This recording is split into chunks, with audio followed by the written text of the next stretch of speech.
بسم الله الرحمن الرحيم. عن ابي هريره رضي الله عنه انه قال قال رسول الله صلى الله عليه وسلم من صام رمضان وعرف حدوده وتحفظ مما ينبغي له كفر ما قبله رواه الترغیب والترہیب۔ حضرت ابو ہریرہ رضی اللہ عنہ سے روایت ہے کہ اللہ کے رسول صلی اللہ علیہ وسلم نے ارشاد فرمایا، Watching this جو video from شخص start رمضان to کے last روزے and don't رکھے skip. اور اس کے حدود کی رعایت کرے اور رمضان کے جو مناسب ہے وہ کام کرے، یعنی اس کے تمام تقاضوں کا تحفظ کرے، تو اس کے پچھلے گناہ معاف کر دیے جاتے ہیں۔ جہاں ایک طرف یہ ہے کہ روزہ رکھ کر کے اگر کوئی شخص غلط کاری میں مبتلا ہوتا ہے تو سوائے بھوکے پیاسے رہنے کے اور کچھ حاصل نہیں ہوتا ہے، وہاں حدیث کے اندر یہ بھی ہے کہ اگر کوئی شخص رمضان کے روزے رکھتا ہے لیکن وہ گناہوں سے بچتا ہے تو یہی روزہ ان تمام گناہوں کے لیے کفارہ بن جاتا ہے اور اس کے پچھلے گناہ معاف کر دیے جاتے ہیں۔ لیکن یہ بات یاد رکھیں کہ جو گناہ معاف ہوتے ہیں بغیر توبہ کے وہ گناہ صغیرہ ہوتے ہیں، گناہ کبیرہ بغیر توبہ کے معاف نہیں ہوتے ہیں، اس کے لیے توبہ ضروری ہے۔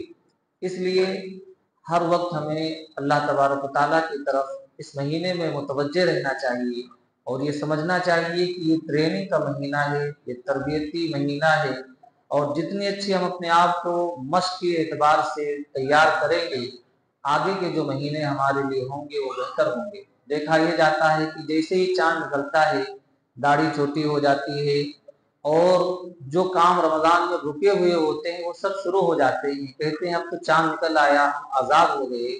تو گویا کہ رمضان سے آپ نے کچھ سیکھا نہیں، رمضان کو ایک بوجھ کی طرح آپ نے گزارا ہے اور اب اس سے آزادی مل گئی، مکتی مل گئی ہے، تو اس سے آپ کے روزے میں اور آپ کے رمضان کے گزارنے میں کوئی فرق نہیں پڑا، بس آپ بھوکے اور پیاسے رہے، کوئی خاطر خواہ آپ کی زندگی میں تبدیلی نہیں آئی۔